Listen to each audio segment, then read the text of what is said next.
Survival rate जो weaning, जैसे कि हम कमर्शियल पिग फार्मिंग में वीनिंग बोलते हैं, यानी कि जब बच्चा 8 किलो का हो जाता है तब उसके मरने के चांसेस काफ़ी हद तक कम हो जाते हैं, कि उसमें एग्रेशन बहुत ज़्यादा होता है। अभी हम जिक्र करेंगे विदेशी नस्लों का। विदेशी नस्लों में बहुत सारी ब्रीड्स आ जाती हैं, तो दोनों में अंतर बड़ा साफ है कि आपको देसी नस्ल से ना लाकर आपको विदेशी ब्रीड से करना चाहिए। और स्वास्थ्य एक अनोखी जिम्मेदारी लेता है कि हम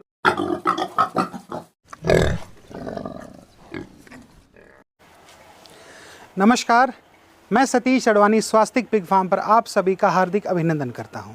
जैसा कि आपने थंबनेल देखकर इस वीडियो का अंदाज़ा लगा लिया होगा कि इस वीडियो में हम जिक्र करने वाले हैं लोकल ब्रीड और एग्जॉटिक ब्रीड के बारे में। कौन सी बेहतर है, क्या क्या काम करती हैं, किस किस मकसद से पाली जाती हैं, क्या उनका लेटेस्ट साइज है, बहुत सारी चीज़ों पर हम चर्चा करेंगे इस विषय में। सबसे पहले हम बात करें कि जो लोकल ब्रीड्स हैं या जो देसी ब्रीड्स हैं, उनका सबसे बड़ा डिसएडवांटेज ये रहता है कि उनकी ग्रोथ रेट अपेक्षाकृत विदेशी ब्रीड के बहुत कम होती है। और जब हम बात करते हैं कमर्शियल पिग फार्मिंग की, तो हमारा पहला मुद्दा ही ये होता है कि भाई हम इसको कम से कम समय में बहुत अच्छा वजन गेन करवा पाएँ। तो ग्रोथ बहुत बड़ा फैक्टर है देसी ब्रीड को कंसीडर में ना लेने का। कमर्शियल पिग फार्मिंग की बात कर रहा हूँ, ना कि ट्रेडिशनल या बैकयार्ड पिग फार्मिंग की। दूसरा मुद्दा होता है FCR, means feed conversion ratio.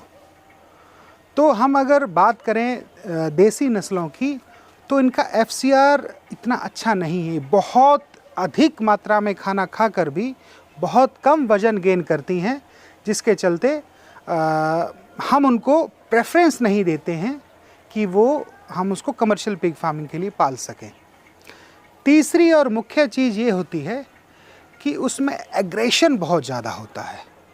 आप जब उसको ट्रीट करते हैं, एक मान लीजिए आपने एक फार्म बना लिया, अब डेली आपको 2 समय उससे मिलना पड़ेगा, फीड डालना पड़ेगा, इंजेक्शन लगाना पड़ेगा, बहुत सारी चीज़ें उससे आपको मिलना पड़ता है डेली। तो जब आप उसको ट्रीट करते हैं, जब आप मिलते हैं, तो वो एग्रेशन बहुत दिखाता है। ये उसका तीसरा बहुत बड़ा जो है वो डिसएडवांटेज है। और चौथे नंबर पर जिसके लिए हम पिग फार्मिंग करते हैं वो है लिटर साइज।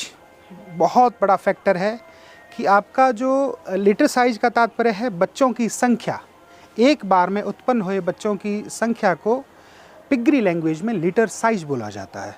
तो इसका लिटर साइज इतना बड़ा नहीं होता है जितना कि विदेशी नस्लों का होता है। ये मैंने मुख्य तौर पर आपको 4 टॉपिक बताए। अगर हम देसी नस्लों की ये 4 चीज़ें कंसीडर करें, तो सबसे पहले ग्रोथ की बात करें तो ज़्यादातर केसेज में, क्योंकि देसी नस्ल इंडिया में बहुत भांत प्रकार की हैं, ज़्यादातर केसेज में 100-125 किलो तक पशु कभी पहुंच ही नहीं पाता है। मैं देसी ब्रीड की बात कर रहा हूं। दूसरे नंबर पर FCR की बात करें तो पहली बात तो ये है कि देसी नस्लों को फीड नहीं खिलाया जाता है, क्योंकि वो कहीं भी आपकी जेब को अफोर्ड नहीं करता है। अगर रेगुलर वो फीड खाते हैं तो आप ये पकड़ के चलिए कि उसको 80-90 किलो होने में कई बार 1 से लेकर 1.5 साल तक लग जाता है, और कई सूरतों में इससे ज़्यादा भी लग जाता है। उसके बावजूद भी कभी वो 100 किलो के नहीं पहुंच पाते हैं। तीसरे नंबर पर एग्रेशन, आप इसको कम नहीं कर सकते हैं। जब तक आप उसके जेनेटिक को चेंज नहीं करेंगे तब तक आप उसके एग्रेशन को कम नहीं कर पाते हैं। और चौथी चीज़ है कि लीटर साइज, तो औसतन 5 से लेकर 6 बच्चे, 7 बच्चे, कुछ सूरतों में ज़्यादा भी हो सकता है, कुछ सूरतों में कम भी हो सकता है। मैं यहाँ पर ये दोनों चीज़ें इसलिए कंसीडर कर रहा हूँ क्योंकि देसी ब्रीड इंडिया में बहुत सारी है, बहुतेरी है, मैं उनके यहाँ पर नाम नहीं लेने वाला हूँ। बट सर्वाइवल रेट जो वीनिंग, जैसे कि हम कमर्शियल पिग फार्मिंग में वीनिंग बोलते हैं, यानी कि जब बच्चा 8 किलो का हो जाता है तब उसके मरने के चांसेस काफ़ी हद तक कम हो जाते हैं। तो उस स्टेज तक पहुँचने के लिए बहुत सारी चीज़ें जो है वो कंसीडर की जाती हैं। तो ज़्यादातर केसेज में 5 से लेकर 6 बच्चे ही वो बचा पाती है। अभी हम जिक्र करेंगे विदेशी नस्लों का। विदेशी नस्लों में बहुत सारी ब्रीड्स आती हैं, लाइक लार्ज वाइट यॉर्कशायर है, मिडिल वाइट यॉर्कशायर है, ड्यूरोक है, हैम्पशायर है, और भी बहुत सारी नामी गिरामी ब्रीड्स हैं। बट हम यहाँ पर बात करें कि इंडिया का क्लाइमेट बहुत ही फ्लेक्सिबल है। अलग अलग स्टेट के अलग अलग वातावरण हैं। कहीं पर अत्यंत गर्मी है, कहीं पर अत्यंत सर्दी है, कहीं पर अत्यंत गर्मी और सर्दी दोनों हैं। तो उन सब चीज़ों को मद्देनज़र रखते हुए आपके पास अगर किसी भी ब्रीड का 70 to 80%, 70 से 80% अगर आपके पास ब्रीड प्योरिटी होगा तो वो आपके लिए कंसीडर होगा। अगर आपके पास 100% आप अपने फार्म पर प्योर ब्रीड लाते हैं तो उसको हमारे क्लाइमेट में ढलने के लिए काफ़ी जनरेशन देखना पड़ेगा उसको। तो 70 to 80% ब्रीड प्योरिटी बहुत अच्छी होगी हमारे इंडियन क्लाइमेट के अनुसार। अब हम जो है वो अंतर देख लेते हैं।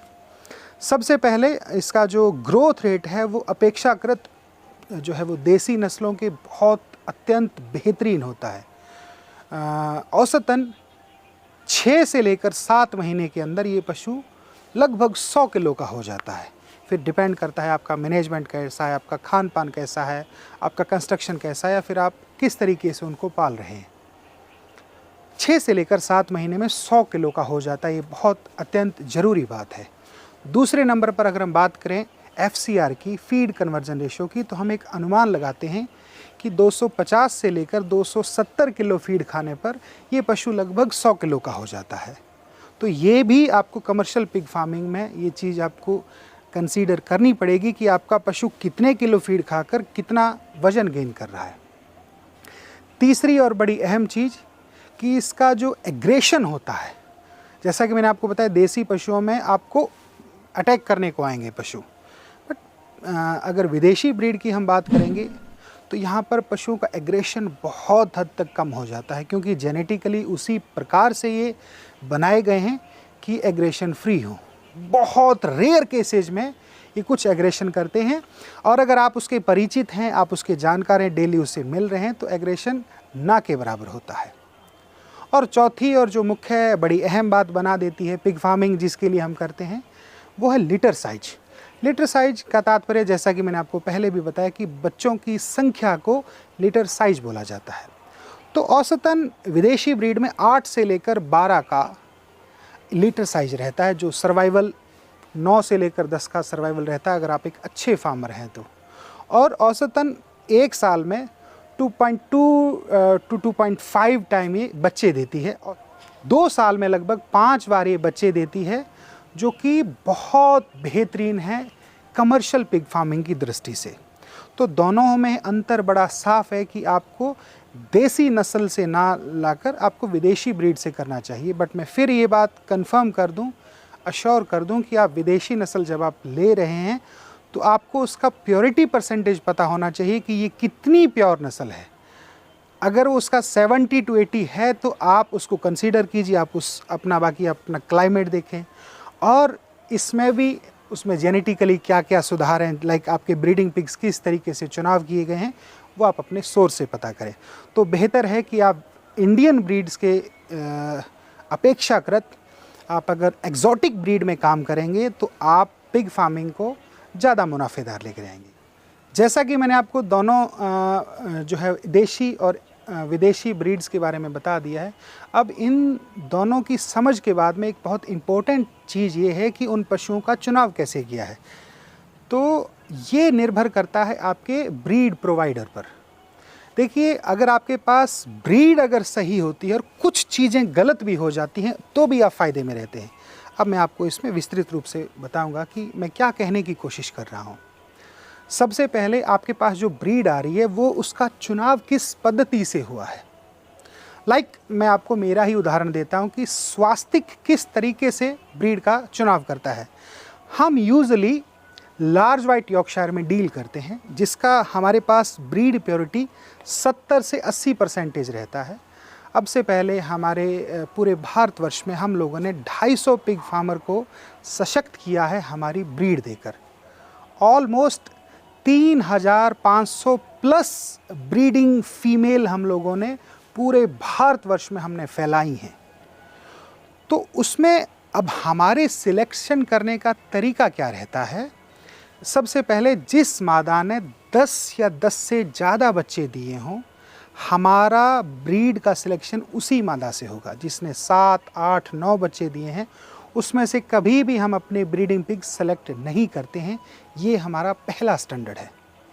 दूसरे नंबर पर मैंने आपको जैसा कि बताया कि आपके पास 70 से 80% की अगर ब्रीड प्योरिटी होती है तो उसमें आपके आबो हवा में पशु को समझने में ज़्यादा वक्त नहीं लगता है। इसका मैं एक छोटा सा उदाहरण ये दे दूँ कि जैसे कि मैं रहने वाला हनुमानगढ़ क्षेत्र का हूँ। हनुमानगढ़ राजस्थान का एक क्षेत्र है, दिल्ली से ऑलमोस्ट 400 किलोमीटर है।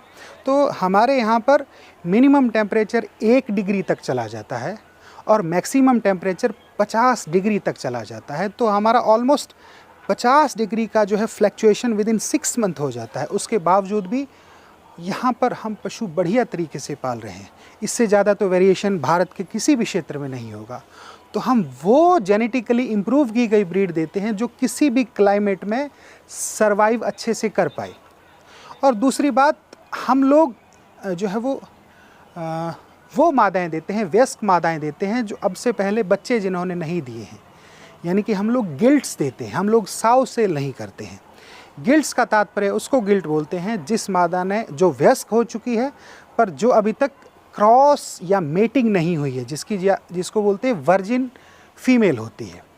तो वयस्क फीमेल जब हम देते हैं, हमारी सिलेक्शन का प्रोसेस जैसा कि मैंने आपको बताया कि हम जिस मादा ने 10 या 10 से ज़्यादा बच्चे दिए हैं उसमें से जो वेल ग्रोइंग किड्स होते हैं हम उन्हीं को एज ए ब्रीडर कंसीडर करते हैं। अब मुख्य चीज़ ये रह जाती है कि आप क्या मेल फीमेल एक ही फार्म से दे देते हैं? नहीं, हम ब्रीड एक देते हैं बट हमारी ब्लड लाइन जुदा रहती है, ब्लड लाइन अलग अलग रहती हैं। अगर मान लीजिए हम लोग पशुओं को नग के हिसाब से नहीं, हम लोग यूनिट के हिसाब से सेल करते हैं। एक यूनिट का तात्पर्य है 10 ब्रीडिंग फीमेल और 1 ब्रीडिंग मेल। तो अगर किसी ने एक ही यूनिट लेना है तो उसको मादा और नर की ब्लड लाइन अलग अलग मिलेगी।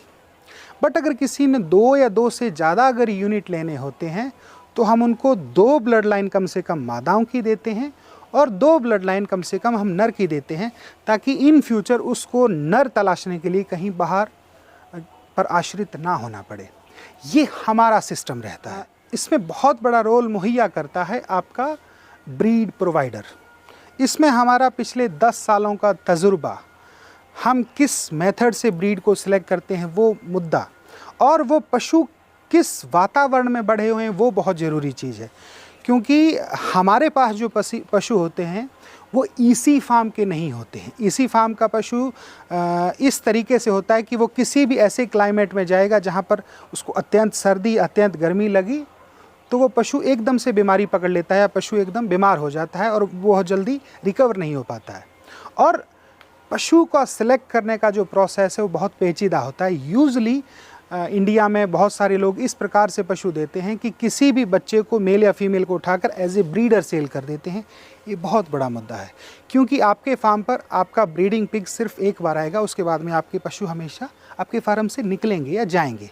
तो मेरे कहने का भाव है कि जो आपको ब्रीड प्रोवाइडर आपके डॉक्यूमेंटेशन मेंटेन आपको मुहैया करवा सके, लाइक उसका स्वाइन फीवर वैक्सीनेशन कब हुआ है, उसका एफएमडी वैक्सीनेशन कब हुआ है, उसकी लास्ट डिवॉर्मिंग कब हुई है, और वो ब्लड लाइन आपको दे रहा है या नहीं दे रहा, ब्लड लाइन की डिटेल, यानी कि आप अगर 1 यूनिट से ज़्यादा लेते हैं तो किस नर से किस मादा को क्रॉस करवाना है वो आपको ब्लड लाइन उपलब्ध करवा रहा है या नहीं करवा रहा है। और स्वास्थ्य एक अनोखी जिम्मेदारी लेता है कि हम लोग आपके फार्म तक पशु पहुंचा कर देते हैं, जो कि हमारा ट्रांसपोर्ट में बहुत बड़ी एक्सपर्टी है, बहुत बड़े तजुर्बे हैं, बहुत हमने तजुर्बे किए हैं ट्रांसपोर्ट में। शायद पूरे भारतवर्ष में किसी के पास ट्रांसपोर्ट का हम जैसा कोई तजुर्बा ना हो।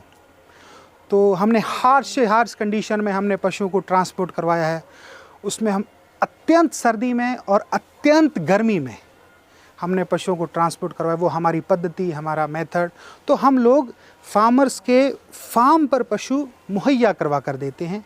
तो अगर आप चाहें तो स्वास्तिक से पशु आप खरीद सकते हैं, बशर्ते आपको हमें 45 to 60 डे का आप हमें वक्त हमें देना होगा, तब जाकर हम आपको बेहतरीन पशु मुहैया करवा पाएंगे। जिन लोगों ने पशु खरीदने हैं स्वास्तिक से, प्लीज़ नीचे दिए गए गूगल फॉर्म पर आप अपनी डिटेल डालें, आपको कितने पशु चाहिए, कितने यूनिट्स चाहिए, आपकी क्या लोकेशन है, ताकि हमें और हमारी टीम को ये जानकारी मिले कि ये वीडियो कहाँ तक पहुँची है। और प्लीज़ आप दर्शकों से मेरा एक और निवेदन कि आप इस वीडियो को कहाँ से देख रहे हैं, किस इलाके से, किस स्टेट से, किस देश से आप इस वीडियो को देख रहे हैं, प्लीज़ हमारे कमेंट बॉक्स में आप कमेंट कीजिए। और अगर आपको हमारे वीडियोज़ अच्छे लगते हैं तो प्लीज़ आप हमारे चैनल को सब्सक्राइब करें। बहुत बहुत आभार, अभिनंदन, शुक्रिया। जय हिंद। अगर आप भी सूअर पालन करना चाहते हैं तो भारत का पहला pig farming online training course हमने लॉन्च कर दिया है। आप चाहें तो प्ले स्टोर पर जाकर स्वास्तिक पिग फार्म नाम का एप्लीकेशन डाउनलोड कर सकते हैं। इस कोर्स में आपको हर चैप्टर के अलग अलग लेक्चर मिलेंगे और इस कोर्स का एक्सेस आपको लाइफ टाइम रहेगा। आप कहीं पर भी कभी भी पूरी ज़िंदगी इस कोर्स के लिए आप हमेशा एलिजिबल रहेंगे। इस कोर्स में आपको हमेशा अपडेट्स मिलते रहेंगे। इस कोर्स में आपको लाइब्रेरी मिलेगी, उस लाइब्रेरी में PDF, जर्नल्स, मैगज़ीन, बुक्स, खूब सारी आपको जानकारियाँ मिलेंगी और आपको यहाँ पर हर जो भी कोई नई चीज़ आ रही है तो यहाँ पर वो अपडेट हो जाएगी। चलिए जी, अगर आप पिगरी में जो है वो अपना भविष्य बनाना चाहते हैं, अपने भविष्य को सिक्योर करना चाहते हैं तो आप हमारा एक कोर्स खरीद सकते हैं। जय हिंद, जय भारत।